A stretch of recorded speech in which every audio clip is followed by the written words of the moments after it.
Salam, selamat pagi anak-anak yang diberkati Tuhan Yesus Kristus. Ya, pagi hari ini kita kembali berjumpa di dalam pelajaran agama Kristen kelas 5. Kali ini Bapak akan mengajak anak-anak semuanya untuk membahas materi dari bab 7, di mana judulnya adalah Aku Berubah. Mari sebelum kita mulai pelajaran kita berdoa terlebih dahulu. Bapa kami yang di surga, Tuhan yang baik, kami bersyukur pagi hari ini Tuhan berikan kami kesehatan dan kesempatan untuk kami bisa belajar. Berkatilah hati dan pikiran kami agar bisa mengerti dan memahami setiap penjelasan dari guru kami. Terima kasih Tuhan, Engkau berkati kami dalam nama Yesus. Haleluya. Amin. Puji Tuhan anak-anak.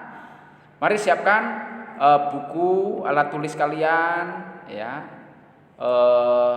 dan sambil mendengarkan penjelasan Bapak, kalian simak baik-baik, ya, materi hari ini. Nah, ada 3 indikator dari materi kita hari ini. Yang pertama, mengidentifikasikan cara hidup orang yang telah diselamatkan dan orang yang belum diselamatkan. Yang kedua, meneladani tokoh Alkitab yang memiliki cara hidup yang sudah diselamatkan. Yang ketiga, mempraktekkan cara hidup orang yang sudah diselamatkan dalam kehidupan sehari-hari. Nah, tujuan materi kita adalah siswa belajar memiliki hidup yang berubah.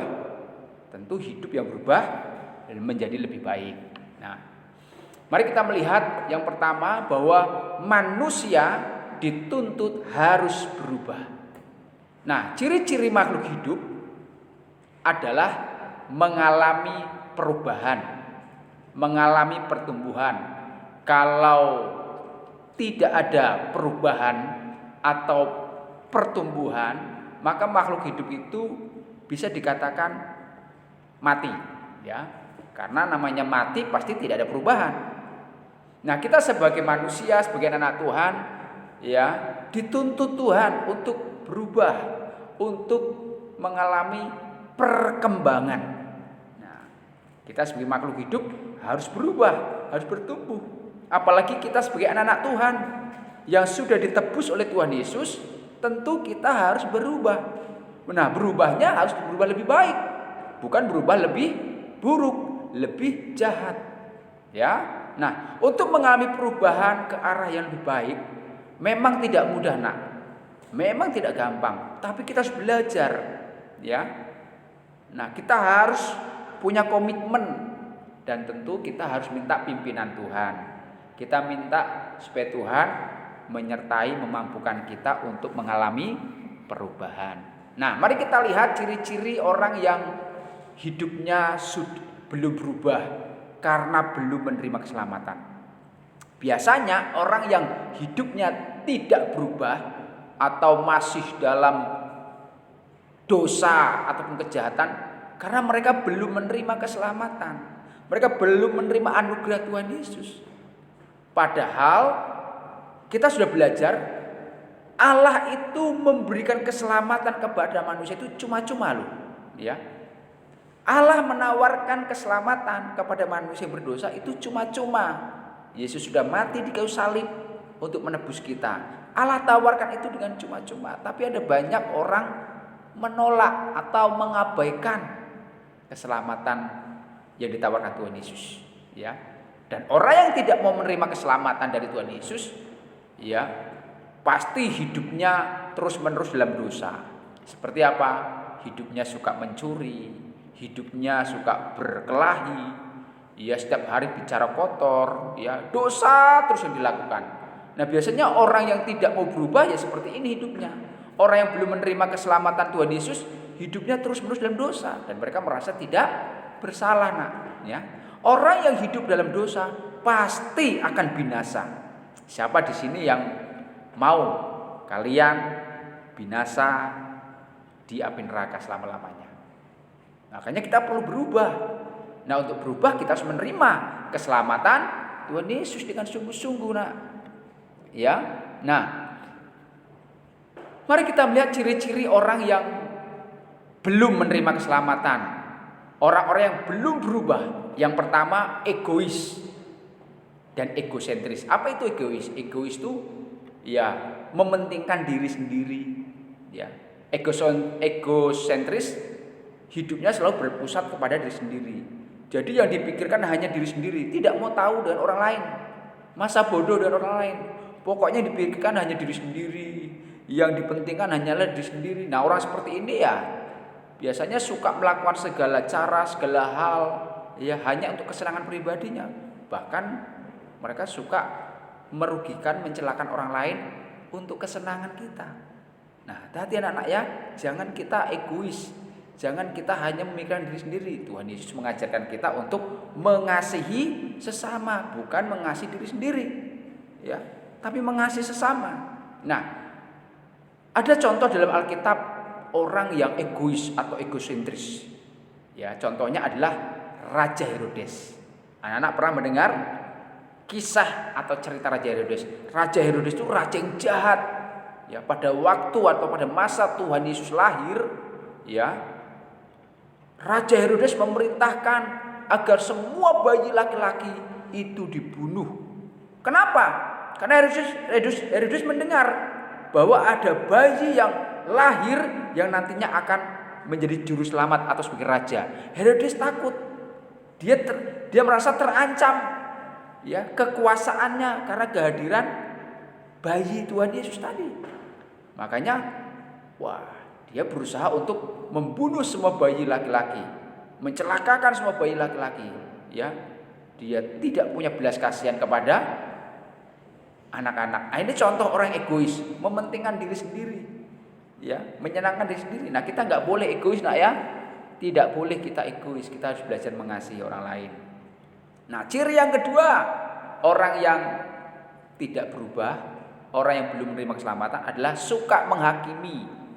Ya, orang lain. Menghakimi itu artinya apa? Suka menilai orang lain salah, suka menilai orang lain jahat, ya, menuduh orang lain tidak baik, bahkan suka menghukum, ya, mencemooh, membuli. Mereka suka menilai orang lain selalu salah dan merasa diri paling benar.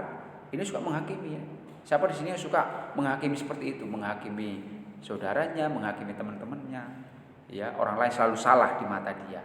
Dia merasa paling benar. Nah, contoh dalam Alkitab orang yang suka menghakimi itu adalah orang Farisi dan ahli Taurat. Ya, mereka suka menghukum orang berdosa. Mereka suka ya mengucilkan orang-orang yang dianggap berdosa atau tidak baik. Ya, seperti contoh dalam kisah Yohanes 8 ayat 1 sampai 11. Ada seorang wanita kedapatan berbuat dosa. Dosanya adalah dosa zina. Ahli Taurat dan orang Farisi mereka ngotot. Mereka berkata, menurut hukum Taurat, orang seperti ini harus dibunuh. Ya. Lalu mereka bertanya kepada Yesus, wanita seperti ini harus dibunuh, Yesus. Lalu Tuhan Yesus bilang apa? Siapa yang tidak merasa berdosa, silahkan lempari wanita ini sampai mati. Adakah mereka yang berani melempari wanita ini? Tidak ada. Termasuk Tuhan Yesus. Tuhan Yesus tidak mau menghukum, menghakimi wanita ini. Tuhan Yesus memberikan pengampunan. Nah, ini contoh. Ya, Tuhan Yesus mengajarkan kita untuk jangan suka menghakimi atau menghukum orang. Karena menghakimi atau menghukum orang itu adalah haknya Tuhan, hak Allah.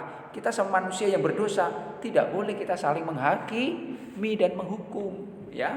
Nah, ciri yang ketiga orang yang belum diselamatkan atau tidak berubah adalah sombong atau tinggi hati. Orang seperti ini merasa paling benar, paling pintar, paling baik, paling sempurna, itu sombong. Dan orang yang sombong itu tidak suka dikritik. Ya, sukanya menerima pujian, ya, sukanya menerima ya sanjungan. Nah, ini tidak boleh, ini tidak baik, nak.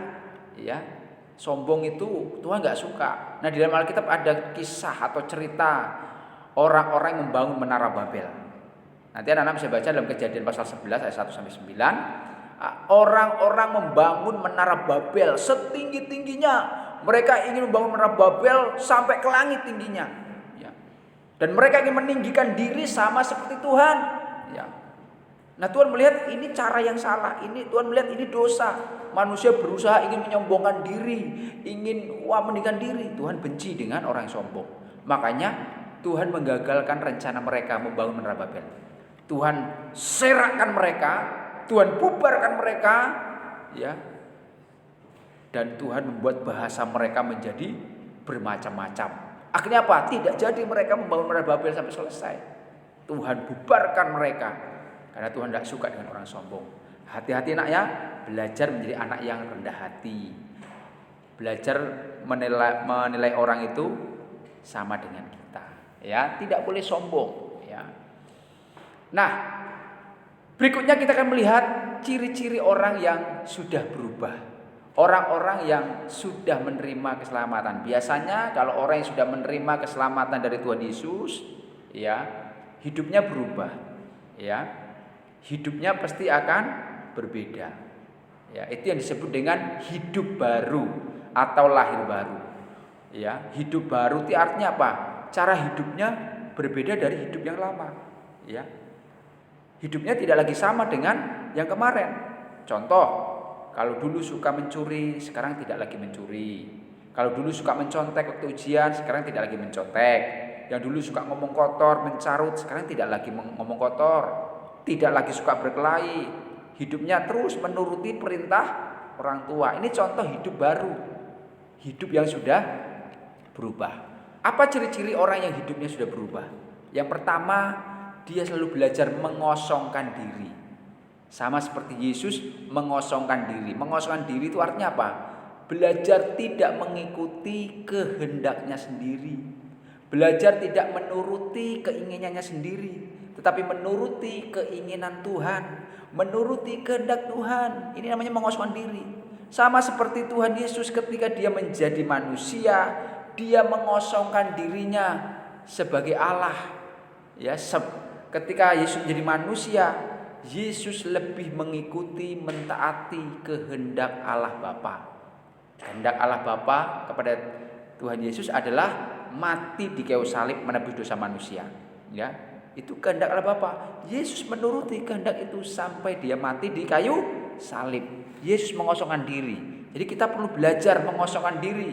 Artinya apa? Belajar untuk meninggalkan, membuang, ya, kehendak pribadi. Jangan mengikuti keinginannya sendiri, tapi mengikuti keinginannya Tuhan.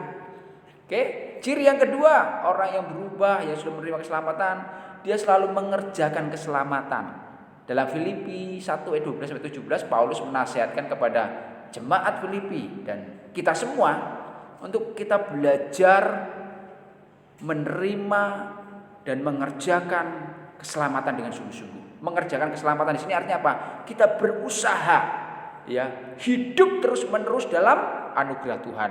Berusaha untuk hidup taat, berusaha untuk hidup setia. Tidak boleh kita keluar dari firman Tuhan.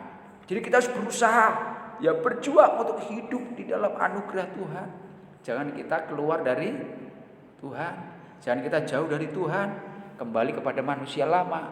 Kita akan dihukum Tuhan kalau kita hidup kita jauh dari Tuhan. Ciri yang ketiga, orang yang berubah dan hidupnya menerima keselamatan adalah dia menjadi berkat bagi orang lain. Ya, sebagai orang yang sudah menerima keselamatan, ya, kita harus tahu, ya, kita itu sudah lebih dulu menerima berkat dari Tuhan. Kita lebih dulu menerima keselamatan dari Tuhan. Kita menerima pengampunan dari Tuhan. Kita menerima berkat dari Tuhan.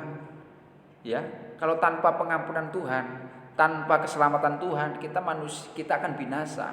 Nah, karena kita sudah menerima lebih dulu kebaikan Tuhan, menerima berkat Tuhan, seharusnya setelah kita menerima keselamatan dari Tuhan, kita belajar jadi berkat. Kita diberkati Tuhan, jadi berkat. Jadi berkat itu artinya apa? Kita bisa jadi contoh, jadi teladan. Kita belajar mengampuni, memberi pengampunan, belajar memberi kasih, belajar memberikan doa, ya. Jadi karena kita sudah menerima berkat Tuhan, kita juga harus belajar memberi berkat kepada orang lain, menjadi berkat buat orang lain. Nah, yang terakhir mari kita belajar dari kehidupan Paulus yang sudah berubah.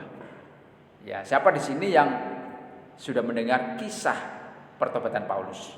Nah, kita tahu bahwa sebelum Paulus bertobat namanya adalah Saulus. Sebelum bertobat, wah, Paulus ini jahat. Dia suka membenci orang Kristen, suka menganiaya orang Kristen, suka memenjarakan orang Kristen. Bahkan Stefanus itu mati, ya dirajam batu. Ya salah satu pelakunya adalah Paulus.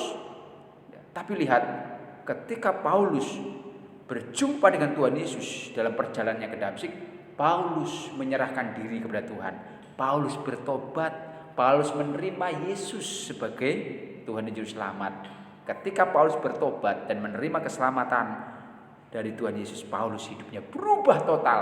Yang dulunya jahat jadi baik, yang dulunya suka menganiaya orang, dia belajar berbuat baik. Paulus berubah menjadi orang yang mengampuni. Paulus berubah menjadi orang yang sabar. Dia tekun melayani Tuhan, sekalipun dijahati orang, Paulus tidak membalas. Nah, itulah perubahan Paulus. Mari kita contoh teladani Paulus.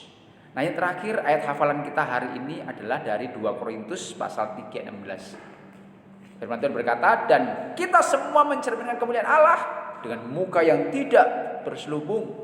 Dan karena kemuliaan itu datanglah dari Tuhan yang adalah roh, maka kita diubah menjadi serupa dengan gambarnya dan kemuliaannya yang semakin besar. Nah, di sini pesan firman Tuhan adalah kita harus belajar berubah. Berubah seperti apa? Seperti gambar Tuhan, gambar Allah, gambar Yesus.